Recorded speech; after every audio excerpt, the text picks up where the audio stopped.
The street lamp on the corner of Garfield Avenue flickered once, twice, and then held, casting a pale, trembling light over a scene that no child should ever have to live through, and no mother should ever have to endure. Lily Morales, 4 years old, was asleep sitting upright on a frozen suitcase, her small chin dropped to her chest, her breath rising in tiny white clouds that disappeared almost before they formed. Beside her, 7-year-old Marco sat with his knees pulled tight to his chest, his eyes open, watching the street with the kind of stillness that doesn't belong on a child's face. And next to him, their mother, Elena, sat with one arm wrapped around each of them, staring at nothing, her lips pressed together in a thin, determined line, because she had decided, sometime in the last hour, that she was not going to cry in front of her children. Not tonight, not on this curb, not in front of that man still standing in his warm doorway across the driveway, watching them with his arms folded like they were an inconvenience he was waiting to see disappear. It was 9 degrees in Bozeman, Montana. The wind moved in slow, heavy waves down Garfield Avenue, pushing the cold through every layer of clothing like it had somewhere to be. The oak trees along the sidewalk stood bare and black against the winter sky, and somewhere deep in the neighborhood, a dog barked once and went quiet. Car after car passed the corner. Headlights would wash across Elena and her children for a brief moment, long enough for any driver to clearly see what they were looking at, and then the lights would slide away and the darkness would return. Nobody slowed, nobody stopped. The world had somewhere else to be. Harold Whitman had given Elena 60 minutes. He had stood in his doorway with a phone in his hand and told her that if she and her children were not off his property by 9:30, he would call the police. He had said it without raising his voice, which somehow made it worse.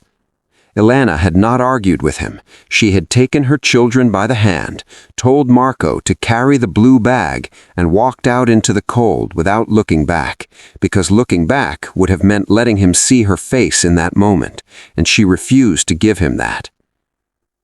Now she sat on the frozen curb with everything she owned scattered around her in bags and cases, and she was doing the quiet, invisible work of keeping herself from falling apart.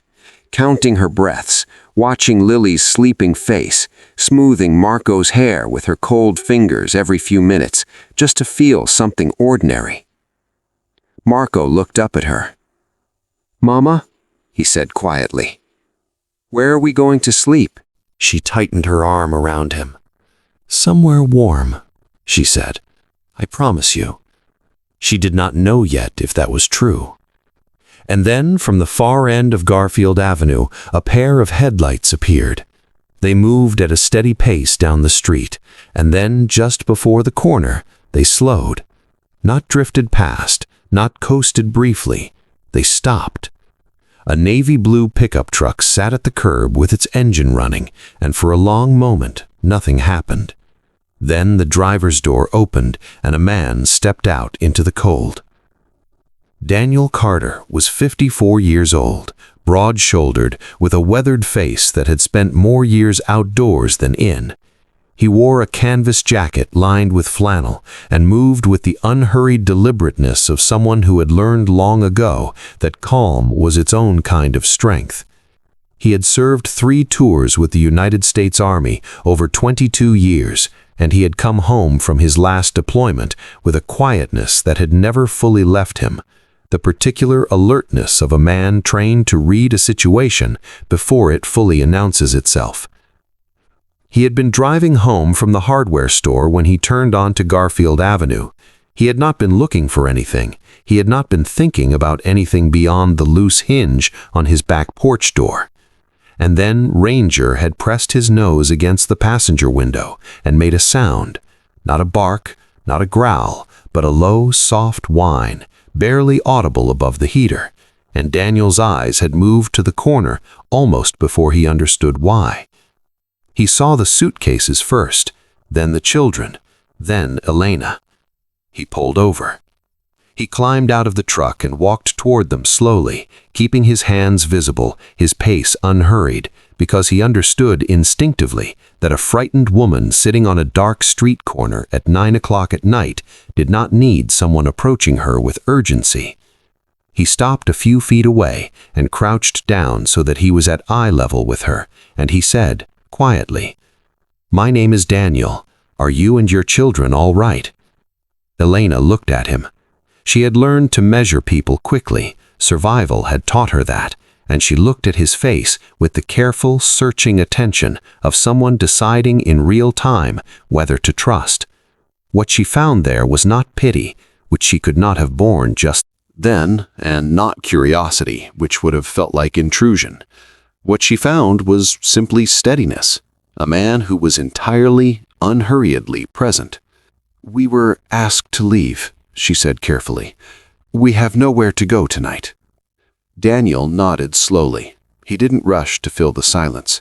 Then he looked across the driveway at Harold Whitman, still standing in the warm rectangle of his doorway, and something shifted almost imperceptibly behind his eyes.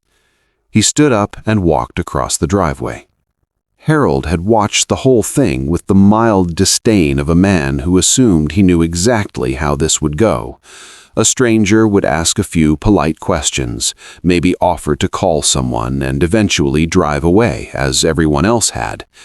He was entirely unprepared for Daniel Carter to walk up to his porch and stand under his light and look at him with that particular quality of calm attention that made a person feel, suddenly and uncomfortably, accountable.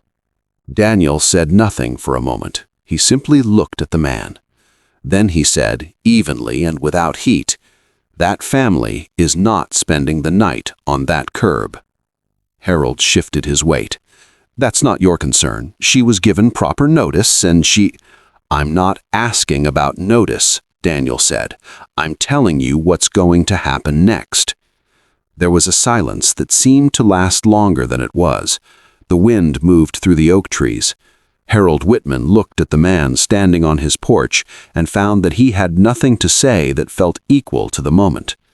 Daniel turned and walked back to Elena. He sat down on the cold concrete beside her, not standing over her, not keeping a careful distance, but sitting down beside her the way you sit beside someone who needs to know they are not alone. And he pulled out his phone. He called Roy Dempsey, an old friend who ran the Gallatin Valley Family Resource Center across town. Roy answered on the third ring, already half awake, and Daniel explained the situation in 7 sentences, because that was all it took. "I'll send Bonnie. 30 minutes. Daniel put his phone away. Marco was watching him with those serious, dark eyes. "Is that your dog?" Marco asked, nodding toward the truck, where Ranger had pressed his broad face against the passenger window, his breath fogging the glass.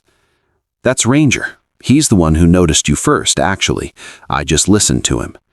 Marco looked at the dog for a long moment. "Is he nice?"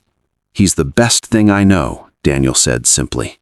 He went to the truck and brought Ranger out on his lead, and the dog walked directly to Marco and sat down beside him with the composed, deliberate gentleness that some dogs seem to understand is needed, not bounding or excitable, just present.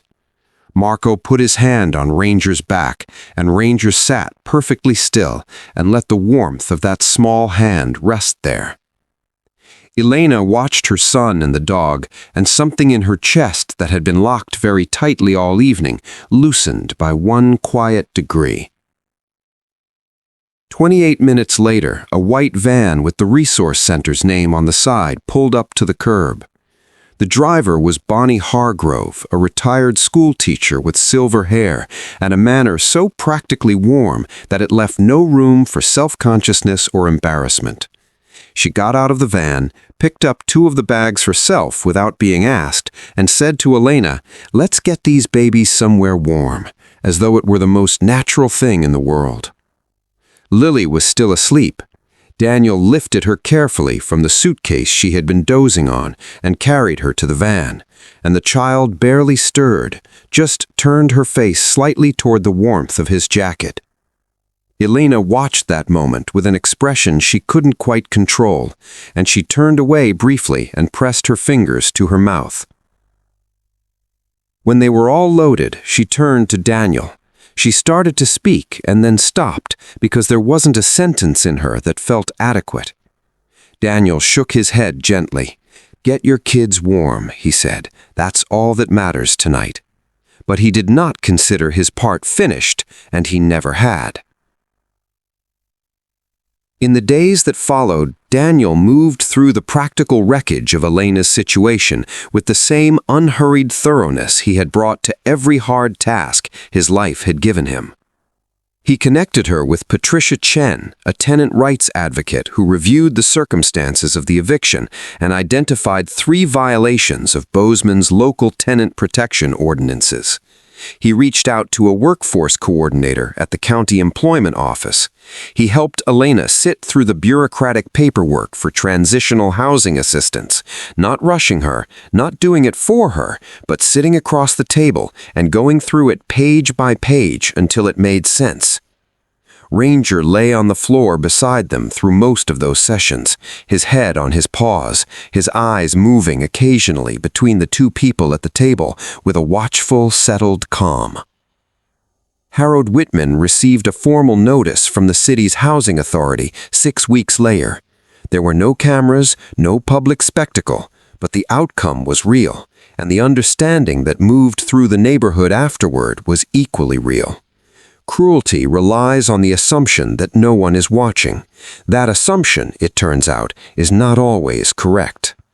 8 months after that January night, Elena Morales signed a lease on a 2-bedroom apartment on the north side of Bozeman, on her own, in her own name, with her first month's rent paid from money she had earned herself. The kitchen window looked out over a stand of pine trees, and there was a small yard where Lily ran circles through the new spring grass, while Marco watched her with the quiet, proprietary pride of an older brother who has learned that some things are worth protecting. When a community journalist eventually found Daniel and asked him what had moved him to stop that night, he was quiet for a moment, the way he was always quiet before saying something that mattered. Then he looked down at Ranger, sitting at his feet in the afternoon light coming through the window, and he smiled. "He noticed them first," Daniel said. "I just listened." There are nights that nobody asks for, and there are people who have quietly decided, somewhere along the way, that the right response to someone else's worst night is not to drive past it. They don't announce themselves, they don't wait for recognition, they simply stop and stay and do what can be done. One act of courage, offered without expectation on a freezing January night, gave a mother back her footing and gave 2 children a home. That is not a small thing. That is, in fact, everything. What makes this story worth carrying with you goes beyond the warmth of its ending. It is a story about civic responsibility, the understanding that a community is only as decent as what its members are willing to notice and respond to. It illustrates the lasting impact of military service, not only on battlefields, but in the quiet moments of civilian life, where the skills of observation, composure, and decisive action become tools of compassion. It demonstrates the critical importance of tenant protection laws and the real human cost when those laws are violated or ignored. It shows children, in Marco and Lily, what it looks like when an adult chooses courage over convenience, a lesson that will shape the kind of people they become. And it reminds us that loyalty, whether between a man and his dog or between neighbors who have never met, is not a passive feeling, but an active choice made in real time, in the cold, when it would be easier to keep driving.